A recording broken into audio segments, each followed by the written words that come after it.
আজ আমি আপনাদের সাথে শেয়ার করছি কুমড়োর ভর্তা, যেটা কিন্তু থাকলে দুপুরে গরম ভাতের সাথে আর কোনো কিছুর প্রয়োজন হয় না। শুধুমাত্র এই ভর্তা দিয়ে সমস্ত ভাত খেয়ে নেওয়া যায়। তো নমস্কার বন্ধুরা, মনীষা জানা কুকিং অ্যান্ড ব্লগ চ্যানেলে সবাইকে স্বাগত। প্রতিদিনের মতো চলে এলাম আবার একটা রেসিপি নিয়ে। আশা করি আপনাদের ভীষণ ভালো লাগবে।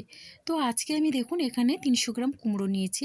কুমড়োটাকে আগের থেকে খোসা ছাড়িয়ে বেশ ভালোভাবে ধুয়ে নিয়েছি। আর এই কুমড়োগুলো কিন্তু একেবারে লাল মিষ্টি কুমড়ো। এখন আমি কুমড়োগুলোকে এইভাবে ছোট ছোট করে কেটে নিচ্ছি। তো দেখুন এখন কিন্তু সমস্ত কুমড়োর পিসগুলো এখানে আমার কাটা হয়ে গেছে। তো এরপরে কিন্তু একটা প্লেটের মধ্যেই তুলে নেব। কেটে নেওয়ার পরে কিন্তু আর আমি ধোবো না, যেহেতু আগের থেকে কুমড়োটাকে ধুয়ে রেখেছিলাম। কুমড়ো ভর্তার জন্য এই রকম একটু লাল দেখে কুমড়োটা নিতে হবে, এতে করে কিন্তু ভর্তাটা খেতে ভীষণই ভালো লাগে। তো দেখুন বন্ধুরা, এবারে দেখুন কুমড়োটা কেটে নেওয়ার পরে এখানে নিয়েছি 2টো পেঁয়াজ, 3টে কাঁচা লঙ্কা আর এখানে 9 কোয়ার মতো রসুন। এবার পেঁয়াজটাকেও কেটে নেব। পেঁয়াজটাকে একটু মোটা মোটা রেখে কেটে নেব। আর আমি কিন্তু যে কোনো ভর্তাতে একটু রসুনের ব্যবহার করি। রসুন দিয়ে ভর্তা বানালে ভীষণই ভালো লাগে। তো বন্ধুরা, এখানে কুমড়োর পরিমাণ অনুযায়ী কিন্তু পেঁয়াজ, কাঁচা লঙ্কা আর এখানে নিয়েছি রসুন। তো দেখুন এখানে কিন্তু 2টো পেঁয়াজ আমার কাটা হয়ে গেল একই রকমভাবে। আর দেখুন পেঁয়াজ কেটে নেওয়ার পরে এখানে রসুনটা একটু থেতো করে নেব। তো এখন আমি রান্নার জন্য গ্যাসে কড়াই বসিয়ে দিয়েছি। কড়াইটা গরম করে দিয়ে দিলাম কিছুটা পরিমাণে সরষের তেল। তেলটাকে বেশ ভালোভাবে গরম করে নিতে হবে। আর ভর্তা মানেই সরষের তেল, অবশ্যই ভর্তাটা সরষের তেলে বানানোর চেষ্টা করবেন। তো দেখুন এবারে আমি কুমড়োগুলো দিয়ে দিচ্ছি তেলের মধ্যেই। কুমড়োটাকে ভেজে নেব। কুমড়ো যদি ভেজে ভর্তা বানানো যায় তাহলে এই ভর্তার কিন্তু টেস্টটা অসাধারণ আসে। অনেকে কিন্তু কুমড়ো সেদ্ধ করে ভর্তা বানান, তবে আজকে আমি যে পদ্ধতিতে ভর্তা বানাচ্ছি একবার খাওয়ার পরে কিন্তু মুখে স্বাদ লেগে থাকবে। তো দেখুন এবারে এখানে আমি দিয়ে দিচ্ছি স্বাদ অনুসারে লবণ। পরে কিন্তু আমি লবণের ব্যবহার করব না, তো একেবারেই কিন্তু আমি লবণটা দিয়ে দিলাম। আর এখানে কিন্তু হলুদের গুঁড়োর আমি ব্যবহার করছি না। হলুদের গুঁড়ো অবশ্যই ব্যবহার করব, তবে সেটাও কিন্তু পরে। তো এইভাবে এখন নাড়াচাড়া করে নিচ্ছি লবণটা দিয়ে। আর কুমড়ো ভাজতে বেশি সময় লাগে না, অল্প সময়ের মধ্যে কিন্তু কুমড়ো ভাজা তৈরি হয়ে যায়। তো এখন আমি ঢাকনা দিয়ে প্রথমেই 4 মিনিট একেবারে লো ফ্লেমে রেখেছিলাম, আর ঢাকনাটা খুলে একটু নাড়াচাড়া করে নিচ্ছি। কুমড়োর গায়ে কিন্তু একটু ভাজা ভাজা কালার ধরেছে, তো কুমড়োটাকে একটু সেদ্ধ হতে হবে। তো দেখুন বন্ধুরা, এখন আমি একটু চেক করে নিলাম, কুমড়ো কিন্তু সেদ্ধ হয়নি, অনেকটা পরিমাণে বাকি আছে। তো এবারে আরও ঢাকনা দিয়ে 3-4 মিনিটের মতো লো ফ্লেমে সেদ্ধ হতে দেবো। এখন ঢাকনাটা খুলে একটু নাড়াচাড়া করে নেব। আর এই রকম ঢাকনা খোলা অবস্থায় মিডিয়াম ফ্লেমে রেখে কুমড়োটাকে একটু ভাজা ভাজা করে নিতে হবে। ভাজা ভাজা করে নিয়ে যদি কুমড়ো ভর্তা বানানো যায় তাহলে কিন্তু আলাদা রকম স্বাদের তৈরি হয়। তো দেখুন বন্ধুরা, কুমড়ো ভাজা কিন্তু এখানে হয়ে গেছে। আর এইভাবে কালার করে ভেজে নিয়েছি। এখন আমি কুমড়োগুলো তুলে নিচ্ছি। কুমড়ো ভাজা তুলে নেওয়ার পরে এখন আমি ভর্তা বানানোর জন্যে কড়াইয়ের মধ্যে দিয়ে দিলাম এখানে আরও কিছুটা পরিমাণে সর্ষের তেল। তো দেখুন এখন আমি তেলটা দিয়ে দিলাম। তেলটা দিয়ে এখানে প্রথমে তেলটাকে গরম করে নিয়ে 3টে শুকনো লঙ্কা দিয়ে দিলাম। আর লঙ্কাটা দিয়ে বেশ ভালোভাবেই নাড়াচাড়া করে নিচ্ছে। লঙ্কাটাকে একটু ভেজে নিতে হবে। আমি কিন্তু যে কোনো ভর্তাতেই একটু ঝাল বেশি পছন্দ করি। ভর্তার মধ্যে একটু ঝাল ঝাল ভাবটা বেশি থাকলে ভীষণই ভালো লাগে।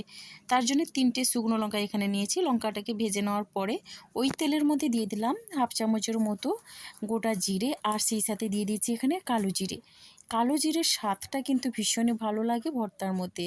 যে কোনো ভর্তাতে অবশ্যই কালো জিরে ব্যবহার করবেন। তো এবারে এখানে আমি দিয়ে দিচ্ছি দেখুন থেতো করে রাখা রসুন। এবার রসুনটা দিয়ে একটু নাড়াচাড়া করে নিচ্ছি। রসুনটাকে প্রথমে একটু লাল করে ভেজে নিতে হবে। আর ভর্তার মধ্যে রসুন আর পেঁয়াজের দানাগুলো মুখে পড়লে ভীষণই ভালো লাগে, তার জন্য খুব সুন্দরভাবে পেঁয়াজ রসুনটা ভেজে নিতে হয়। তো দেখুন এখানে কিন্তু রসুনটা লাল লাল করে ভাজা হয়ে গেছে। তো এবারে আমি কেটে রাখা পেঁয়াজ দিয়ে দিচ্ছি। পেঁয়াজটাকে এইভাবে নাড়াচাড়া করে নিচ্ছি। পেঁয়াজটাকেও রসুনের মতো একটু লাল করে ভেজে নিতে হবে, তাহলে কিন্তু ভীষণই ভালো লাগবে খেতে। অনেক রকমভাবে কুমড়ো ভর্তা বানিয়ে খেয়েছেন, তবে আমার মতো করে একবার হলেও ট্রাই করে দেখতে পারেন। তো এবারে আমি দেখুন 3টে কাঁচা লঙ্কা এইভাবে কেটে দিয়ে দিলাম। আর কাঁচা লঙ্কা দিয়েও বেশ ভালোভাবে নাড়াচাড়া করে পেঁয়াজ রসুনের সঙ্গে আমি ভেজে নেব। তো এটা ভাজা হতে থাক, গ্যাসের ফ্লেমটা কিন্তু একেবারে লোতে রেখে দিয়েছি।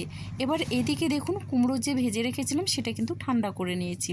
এখন আমি কুমড়োটাকে হাত দিয়ে একটু মেখে নেব। তো এখন আমি কুমড়োটাকে মেখে নেওয়ার পরে চলে যাব সরাসরি ভর্তা বানানোর জন্যে। তো এবারে দেখুন এখানে কড়াইয়ের মধ্যে যে পেঁয়াজ রসুন ভাজার জন্য দিয়েছিলাম সেটা একটু নাড়াচাড়া করে নিচ্ছি। খুব সুন্দরভাবেই লাল লাল করে কিন্তু পেঁয়াজ রসুনটা ভাজা হয়ে গেছে। তো দেখেই বুঝতে পারছেন এটা কিন্তু আর বেশি সময় ধরে ভাজার কোনো দরকার নেই। খেয়াল রাখতে হবে যাতে কোনো রকমে পেঁয়াজ রসুনটা পুড়ে না যায়। সুন্দর একটা গন্ধ বেরিয়েছে।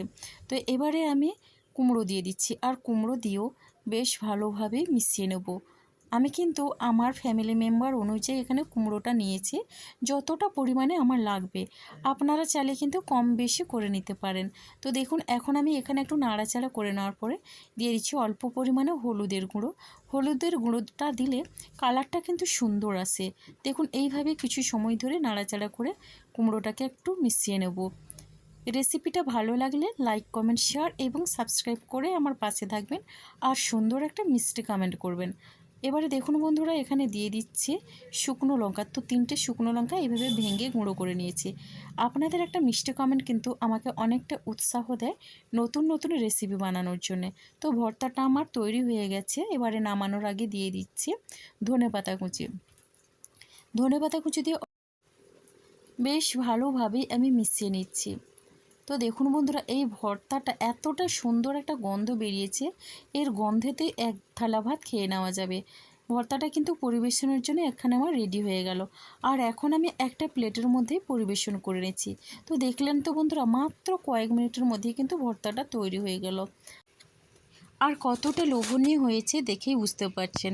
এই রকম যদি ঝাল ঝাল কুমড়োর ভর্তা থাকে তাহলে দুপুরে ভাতের সাথে আর কি চাই বলুন। তো বন্ধুরা আজকের রেসিপিটা আমার এই পর্যন্ত, আর আগামীকাল আসবো আবারও একটা নতুন রেসিপি নিয়ে। আপনারা সবাই সুস্থ থাকুন, ভালো থাকুন।